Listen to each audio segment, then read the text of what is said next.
अस्सलाम वालेकुम ګرانو پښتنو نن د دې ویډیو د کتل نه پس به تاسو بالکل د دې خبرې قابل شئ چې تاسو یو اخبار ولولئ، یعنی تاسو به د انګلیش د اخبار په لوستلو باندې پوه شئ، او بل به تاسو د دې قابل شئ چې تاسو د میډیا د لارې کوم نیوز ګورئ، د سوشل میډیا د لارې کوم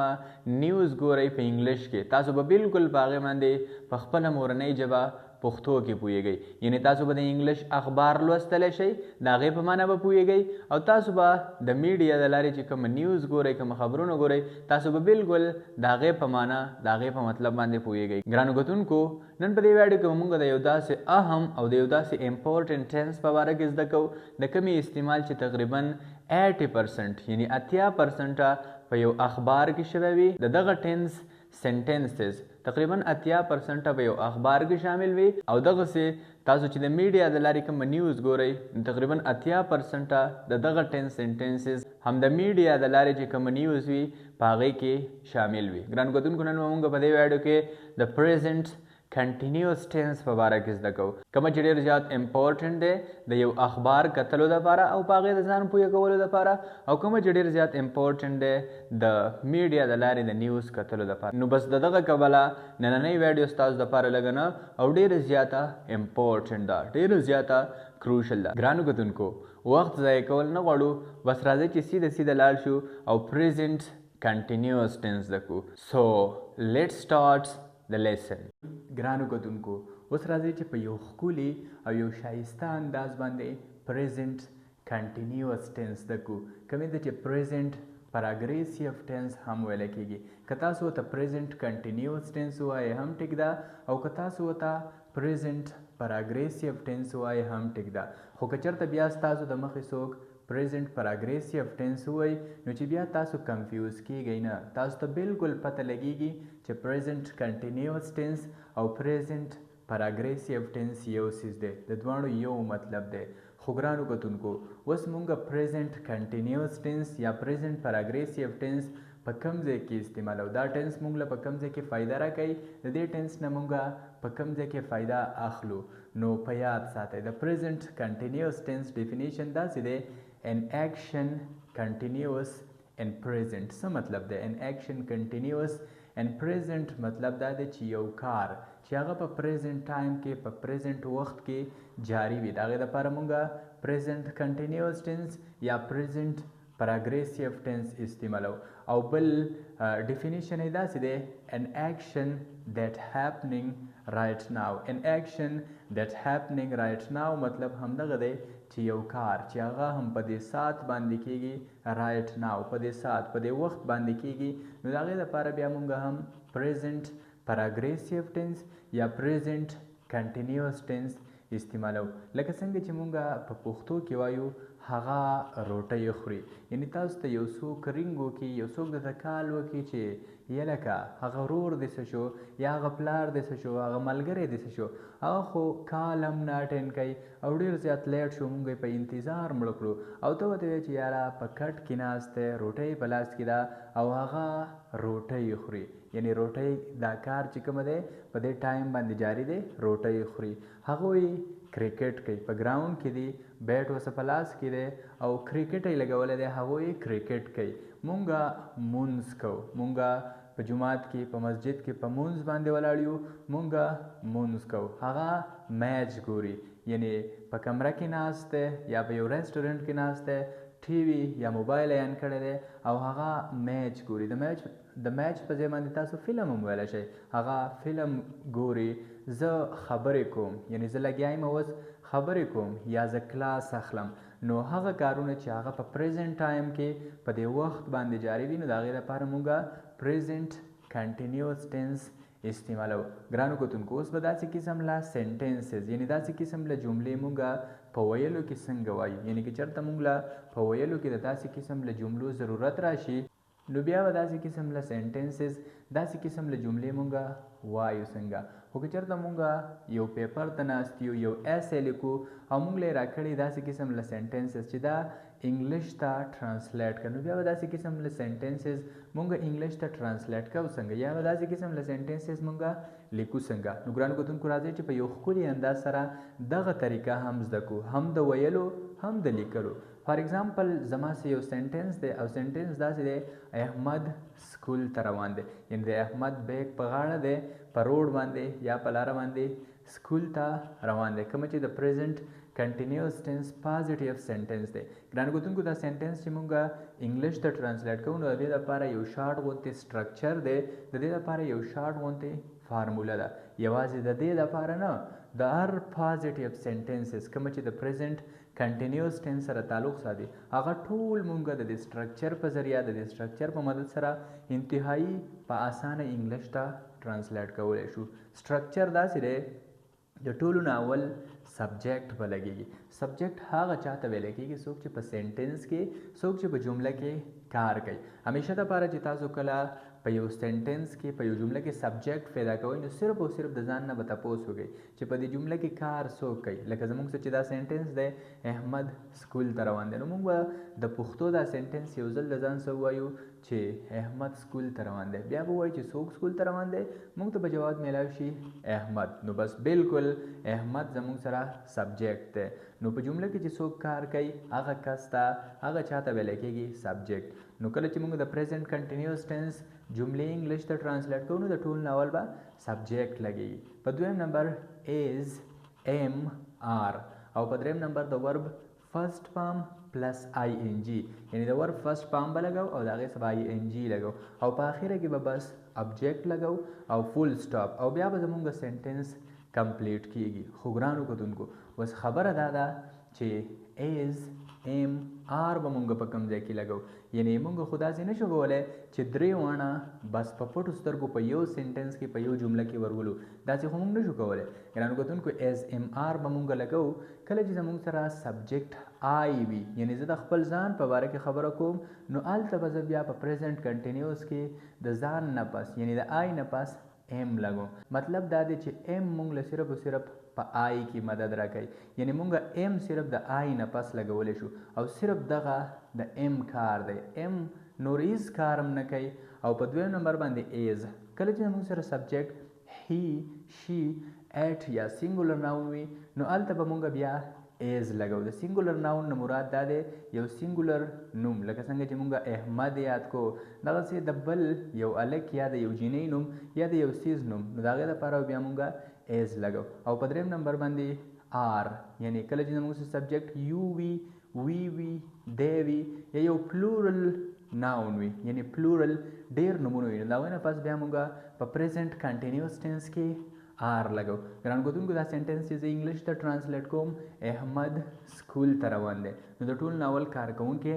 احمد، یعنی په جمله کې چې څوک کار کوي. او په دویم نمبر څنګه چې تاسو ته ما وویل چې کله سبجیکټ هی شي ایټ یا یو سینګولر نوم وي، یو سینګولر ناون وي، نو د هغې نه پس به بیا ایز لګو. نو بالکل احمد زما سه یو سینګولر نوم دی نو زه به دلته ایز ولګوم، احمد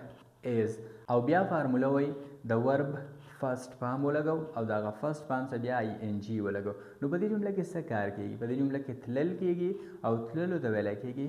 ګو، خو زه به ګو نه لګوم. فارموله وایي چې د ګو سره آئی این جی ولګوم، نو زه به ګوینګ ولګوم، احمد ایز ګوینګ. او په اخره کې ابجیکټ یعنی چېرته روان دی، سکول ته روان دی، نو زه به سکول ولګوم. او سنټنس داسې شو احمد از ګوینګ ټو سکول، لکه یو مطلب چې دی احمد سکول ته روان دی، بیګ یې په غاړه دی او سکول ته روان دی. خو ګرانو کتونکو یوازې سکول نه، اوس په دنیا کې چې د څومره هم د زګونو نومونه دي لکه اسلام آباد شو، لاهور شو، امریکا شوه، چاینا شوه، دغسې نور چې کومه کنټریز دي، ګراونډز دي، د څه څیز هم نوم دی، د کوم ځای نوم دی، نو بالکل تاسو سکول لرې کولی شئ او د سکول په ځای باندې تاسو د هغه ځای نوم ور منشن کولی شئ. فار ایگزامپل که زه ووایم چې احمد امریکا ته روان دی نو بس احمد از ګوینګ ټو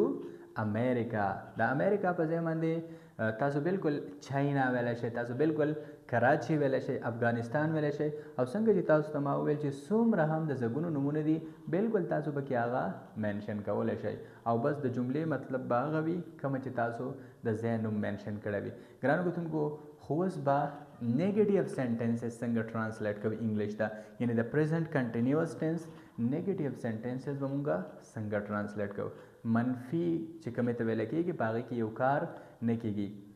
لکه څنګه چې مونږ وایو فار ایگزامپل احمد سکول ته نه دی روان، یعنی احمد بل طرف ته روان دی، اسلام آباد ته روان دی، کراچۍ ته روان دی، یا ګراوند ته روان دی، هاسپټل ته روان دی، خو احمد سکول ته نه دی روان. کومې ته چې نیګیټیو سنټنسز ویل کېږي. نو صرف او صرف د نیګیټیو سنټنس د ټرانسلیټ کولو دپاره به مونږ په سټرکچر کې د هیلپینګ ورب نه کوم چې زموږ سره ایز ام آر دی د هغې نه پس به صرف او صرف ناټ ولګوو او باقي هم هغه د پازیټیو سنټنسز سټرکچر دی، هم هغه د پازیټیو سنټنسز فارموله ده. دا سنټنس چې زه انګلیش ته ټرانسلیټ کوم، احمد سکول ته نه دی روان، نو د ټول ناول احمد سبجیکټ او بیا ایز ناٹ، احمد is not او going to school. sentence دا شو احمد is not going to school او مطلب دا شو چې احمد سکول ته نه دی روان. ګرانو کتونکو دا یو خبره په یاد ساتئ، که چېرته تاسو لا په یو سنټنس کې په یو جمله کې is not مخې له درشي نو بالکل د is not په ځای باندې تاسو ویلی شئ isn't، یعنی isn't د is not contraction فارم دی، بالکل تاسو isn't ویلی شئ. خو که چېرته تاسو لا am not مخې له درشي نو تاسو بالکل د ام ناٹ په ځای باندې ویلی شئ ان ناٹ. تاسو به دا بالکل داسې نه وایئ، اینټ به دې ته نه وایئ، د دې صحیح پرونانسیشن دی ان ناٹ. او که چېرته تاسو لا آر ناٹ مخې له درغی نو د آر ناٹ په ځای باندې بالکل تاسو آرنټ ویلی شئ. دا ام ناٹ آر ناٹ د دې اگزامپلز به مونږ اوس په را روانو مثالونو کې ورکو. څنګه چې مونږ د از ناٹ اگزامپل ورکو چې احمد isn't going to school، نو دغسې به د ام ناٹ او د آر ناٹ اگزامپلز هم ورکو. ګرانو کتونکو زه امید لرم چې په دې سنټنس به تاسو پوه شوي یئ. احمد is not going to school، احمد سکول ته نه دی روان. خو اوس به مونږ انټراګریټ سنټنسز څنګه انګلیش ته ټرانسلیټ کوو، یعنی مونږ به د چا نه پوښتنه څنګه کوو، مونږ به د چا نه کوېسچن سوال څنګه کوو. او سنټنس داسې دی فار ایگزامپل آیا احمد سکول ته روان دی، کومه چې مونږ انټراګریټ سنټنسز بدل ویل کېږي او کومه چې مونږ د پوښتنې لپاره د سوال لپاره استعمالو. نو د انټراګریټ سنټنسز هر انټراګریټ سنټنس چې کله تاسو انګلیش ته ټرانسلیټ کوئ نو صرف او صرف د سبجیکټ نه دې غاړې ته به تاسو د سبجیکټ نه ګس سایډ ته به تاسو هیلپینګ ورب راواړوئ ایز ام آر، او باقي په دویم نمبر باندې سبجیکټ پلس د ور فرست فارم آی ان جی په اخر کې ابجیکټ او ساین آف انټروګیشن. خو دا یو خبره به د دې یو خبرې به خیال ساتئ چې ایز ام آر به د سبجیکټ نه دې غاړې ته رااړوئ، خو په سبجیکټ به ډیپینډ کوئ چې دلته اوس تاسو به سبجیکټ ته ګورئ چې دلته ایز لګیږي، آیا سبجیکټ هی شي ایټ یا سینګولر ناون دی ایز ولګوم، آیا سبجیکټ آی دی ایم ولګوم اوله، او که سبجیکټ یو وی دی یا پلورل ناون دی آر ولګوم. نو تاسو به سبجیکټ ته ګورئ او د هغې مطابق به ایز ام آر لګوئ. دا سنټنس چې زه انګلیش ته ټرانسلیټ کوم آیا احمد سکول ته روان دی، نو د ټول ناول ایز، ځکه چې احمد یو سینګولر ناون دی او د سینګولر ناون نه مخکې مونږ ایز لګو. ایز احمد په دویم نمبر سبجیکټ او په دریم نمبر د ور فرست فارم او آی ان جی. ایز احمد ګوینګ او په اخره کې ابجیکټ. نو چېرته روان دی؟ سکول ته روان دی. ایز احمد ګوینګ ټو سکول او مطلب یې دا دی چې آیا احمد سکول ته روان دی او په اخره کې ساین اپ انټروګیشن. ګرانو کتونکو زه امید لرم چې تاسو به په پازیټیو، نیګیټیو او انټراګریټ سنټنسز باندې د پریزنټ پراګریسیو ټینس یا د پریزنټ کنټینیوس ټینس پوه شوي. خو اوس راځو چې څه نور اگزامپلز هم ورکو، څه نور مثالونه هم ورکو چې تاسو پې نور هم ښه پوه شئ، په داسې طریقې باندې پې پوه شئ چې بیا بالکل یوازې تاسو پې پوه نه شئ، تاسو د دې قابل شئ چې تاسو پې خپل ملګري، خپل کلاسمیټس او په سوسایټي کې نور خلک ډیر په اسانه او انتهایی په پټو سترګو باندې پوه کولی شئ. بل اگزامپل داسې دی هغوی میچ ګوري، یعنی هغوی په یو ریسټورنټ کې ناست دي، هغوی په یو روم کې ناست دي یا هغوی په یو پارک کې ناست دي او هغوی میچ ګوري، یعنی ټي وي سکرین یا موبایل آن دی میچ ګوري. د میچ په ځای باندې تاسو فلم ویلی شئ، تاسو ډراما ویلی شئ، تاسو نور ټیک ټاک یوټیوب وغیره ویلی شئ، هغوی دا ګوري. نو ګرانو کتونکو دا سنټنس زه انګلیش ته ټرانسلیټ کوم هغوی میچ ګوري، نو د هغوی دپاره فارموله وایي د ټول ناول سبجیکټ ولګو، د هغوی دپاره استعمالیږي دی. او تاسو ته ما وویل چې کله زموږ څه سبجیکټ یو وي دی یا پلورل ناون نو د هغې نه پس به مونږ آر لګو. نو بالکل زموږ څه سبجیکټ دلته دی دی، نو اوس به مونږ آر ولګو. سبجیکټ بیا هیلپینګ ورب دی آر او د ور فرست فارم پلس آی ان جی. دی آر واچینګ او په آخره کې ابجیکټ په څه چې کار کېږي، نو په څه کار کېږي؟ په میچ کار کېږي. او سنټنس دا شو دی آر واچینګ میچ او مطلب دا شو چې هغه اوس لګیا دي او میچ ګوري. خو که چېرته تاسو وایئ چې نه میچ نه ګوري هغه یو فلم ګوري نو بیا they are watching movie او مطلب دا شو چې هغه یو فلم ګوري. که چېرته د فلم په ځای باندې تاسو ووایئ ډراما they are watching ډراما هغه یو ډراما ګوري نو بالکل تاسو ویلی شئ. د میچ په ځای باندې تاسو هر څه په دې کې بدلولی شئ. ګرانو کتونکو نیګیټیو سینټنسز به داسې وي فار ایگزامپل هغې یو میچ نه ګوري. که زه ووایم چې هغې یو میچ نه ګوري کومې ته چې نیګیټیو سینټنس ویلی کېږي بل څه ګوري یعنې کیدای شي بل څه کار کوي کرکټ یې لګولی یا موټر سایکل یې چلی یا روټۍ خوري یا اوده وي خو میچ په دې ټایم کې نه ګوري نیګیټیو سینټنس. نو د ټول ناول نو کله چې موږ نیګیټیو سینټنسز انګلیش ته ټرانسلیټ کوو نو صرف او صرف د هیلپینګ ورب نه پس به ناٹ لګو. که هغه ایز وي نو ایزنټ، که هغه آر وي نو آرنټ او که هغه ایم وي نو ان ناٹ. دلته زموږ څه سبجیکټ دی نو موږ به آر ناٹ ولګو. هغې یو میچ نه ګوري د ټول ناول سبجیکټ هغې یو او د هغې دپاره استعمالیږي دی او په دویم نمبر باندې هیلپینګ ورب پلس ناٹ. they are not او د they are not په ځای باندې تاسو بالکل ویلی شئ they aren't او په دریم نمبر د ورب فرست فارم پلس ING او په آخره کې object. نو they are not watching the match او بالکل تاسو داسې ویلی شئ they aren't watching the match او مطلب یې دا دی چې هغې اوس میچ نه ګوري یعنی په پریزنټ ټایم کې دا کار جاری نه دی هغې یو میچ نه ګوري څه بل څه کار کوي. خو ګرانو کتونکو انټراګریف سینټنس به داسې وي آیا هغې یو میچ ګوري یعنی انټراګریف سینټنسز به موږ اوس څنګه انګلیش ته ټرانسلیټ لکه څنګه چې موږ د دې نه مخکې یو سینټنس ټرانسلیټ کړو نو همدغسې د انټراګریف سینټنسز دا جمله موږ انګلیش ته ټرانسلیټ کوو. آیا هغې یو میچ ګوري موږ پوښتنه کوو چې چېرته دی آیا هغې اوس میچ ته ناست دی میچ ګوري. نو د ټول ناول ایز MR سټرکچر وایي چې ته از MR کې یو ولګو نو موږ به اوس دلته سبجیکټ ته وګورو چې سبجیکټ پلورل دی که سینګولر دی او که نه زه د ځان په باره کې خبره کوم د هغې مطابق به موږ هیلپینګ ورب ولګو. نو دلته خو چونکې سبجیکټ هغې یو دی کارکوونکي هغې یو دی د هغې دپاره دی استعمالیږي او دا پلورل دی نو دلته به زه آر ولګوم آر او په دویم نمبر باندې سبجیکټ یعنی څوک چې کار کوي آر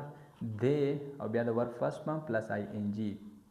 آر دی واچینګ او په آخره کې ابجیکټ پس چې کار کېږي او د میچ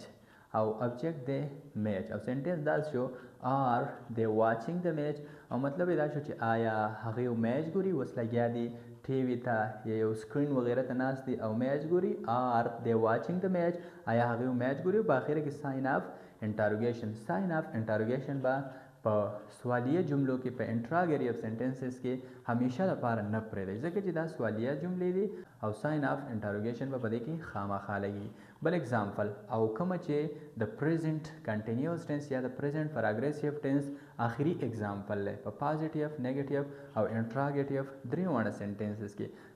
د پازیټیو سینټنسز اگزامپل داسې دی زه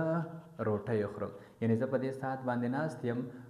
کټ کې ناست یم یا چیر کې یا هر څه کې ځای کې ناست یم او زه روټۍ خورم یعنی دا کار شروع دی زه روټۍ خورم روټۍ مې په لاس کې ده. نو د ټول ناول فارموله وایي چې ته سبجیکټ ولګو څوک روټۍ خوري زه روټۍ خورم نو زما دپاره په انګلیش کې څه استعمالیږي آی او په دویم نمبر باندې به اوس دلته مونږ ایم ولګو لکه څنګه چې تاسو ته ما د ویډیو په سټارټ کې ویل چې زموږ څه کله سبجیکټ آی و نو د هغې نه پس به مونږ بیا صرف او صرف ایم لګو همدغه د ایم کار دی نو زه به ایم ولګو آی ایم او بیا د ورب فرست فارم پلس ING نو د روټۍ خوړلو ته ویلی کېږي ایټ خو زه به اوس ING ولګوم ایټینګ به ولګوم او په آخره کې ابجیکټ پس چې کار کېږي نو په دې جمله کې په روټۍ کار کېږي او روټۍ ته ویلی کېږي میل او سینټنس دا شو I am eating the meal او مطلب یې دا دی چې زه روټۍ خورم. خو که دلته چېرته تاسو د I am په ځای باندې am ووایئ نو بالکل ستاسو سینټنس به ډېر مزیدار ولګي am eating the meal او am د I am کنټریکشن فارم دی. سینټنس دا شو am eating the meal او مطلب یې دا شو چې زه روټۍ خورم اوس لګیا یم. خو ګرانو کتونکو اوس به نیګیټیو سینټنسز څنګه انګلیش ته ټرانسلیټ کوو یعنی زه روټۍ نه خورم اوس لګیا یم او روټۍ نه خورم اوس لګیا یم څه بل څه کار کوم خو زه روټۍ نه خورم نو صرف او صرف د ایم نه پس به ناٹ ولګېږي او سینټنس به داسې شي am not eating the meal او مطلب یې دا دی چې زه روټۍ نه خورم I am not eating the meal زه روټۍ نه خورم. او بس اخري د انټراګریف سینټنس एग्जाम्पल دی او بیا پریزنٹ کنټینیوس ټینس ختم خو داسې ختم نه صرف او صرف تاسو ته هغه طریقه هغه میتھډز زده شو چې پریزنٹ کنټینیوس ټینس دا سیز دی او دا خبرې دي پکې په دې طریقه باندې موږ د پریزنٹ کنټینیوس ټینس جملې انګلیش ته ټرانسلیټ کوو صرف او صرف تاسو هغه طریقه یاد کړه باقي نور په دې باندې تاسو بالکل په کروڑونو سنټنسز جوړولی شئ دا تاسو په ټوله زندګۍ کې په هر سچویشن په هر وخت کې استعمالولی شئ نو ختم نه شو صرف تاسو ته طریقه زده شوه او سنټنس داسې دی آیا زه روټۍ خورم یعنی څوک درته رینګ وکړي چې ما ته پته ده ته به اوس ناست یې بکټ کې روټۍ به خورې ته نه مړېږې او ته وایې چې دا څه وی لکه ستا به خیال سره آیا زه به اوس روټۍ خورم یعنی زه به روټۍ ته ناست یم تپوس کې د چا نه د خپل ځان په باره کې نو صرف او صرف د سبجیکټ نه دې غاړې ته به هغه هیلپینګ ورب راوړی کومه هیلپینګ ورب چې تا په پازیټیو او نیګیټیو سنټنسز کې ولګاو نو څه شی دې لګولی ایم دې لګولی نو ایم به صرف او صرف د سبجیکټ نه دې غاړې ته راوړی ایم او په دویم نمبر سبجیکټ ایم آی او بیا د ورب فرست فارم پلس آی ان جی ایم آی ایټینګ او په اخر کې ابجیکټ ایم آی ایټینګ د میل او ساین اف انټروګیشن سنټنس دا شو ایم آی ایټینګ د میل او مطلب دا شو چې آیا زه اوس لګیا یم او روټۍ خورم ګران کوتونکو زه امید لرم چې تاسو به په پریزنټ کنټینیوس ټینس باندې یا په پریزنټ پراګریسیو ټینس باندې ډیر ښه پوه شوي یوازې تاسو به پرې نه یې پوه شوي زه امید لرم دا زما یقین دی چې تاسو به د دې هم قابل جوړ شوي یئ چې تاسو په معاشره کې خپل ملګري خپل کلاسمیټس او نور خلک ډیر په اسانه باندې پوه کوي او ان شاء الله زه امید لرم چې تاسو ته به په پریزنټ کنټینیوس ټینس کې هیڅ کنفیوژن نه وي پاتې شوی یعنی تاسو به هیڅ کنفیوژن په پریزنټ کنټینیوس ټینس کې نه وي پاتې شوی خو د ویډیو په اینډ کې دا یو ریکویسټ دی تاسو په خدمت کې که چېرته تاسو هم داسې قسم له ټینسز ماډل وربس ایکټیو وایس پیسیو وایس ډایرکټ نریشن اینډ ډایرکټ نریشن او سپوکن انګلیش وکیبلري او د دې نه علاوه چې نور هم په انګلیش کې څه خبرې څه څیزونه ریلیټډ دي هغه تاسو په پښتو کې زده کول غواړئ یعنی د الف نه والا تر یې پورې هغه تاسو په پښتو کې زده کول غواړئ نو بالکل بیا تاسو مهرباني وکړئ زموږ د یوټیوب چینل سبسکرایب کړئ انشاءالله تاسو ته به ډیره زیاته فایده وشي تاسو به ډیر زیات څه ترلاسه کوئ ډیر په کم وخت کې به تاسو یو روان انګلیش ویونکی جوړ شئ د ویډیو کتلو ډیره مننه تھینک یو سو مچ تھینک یو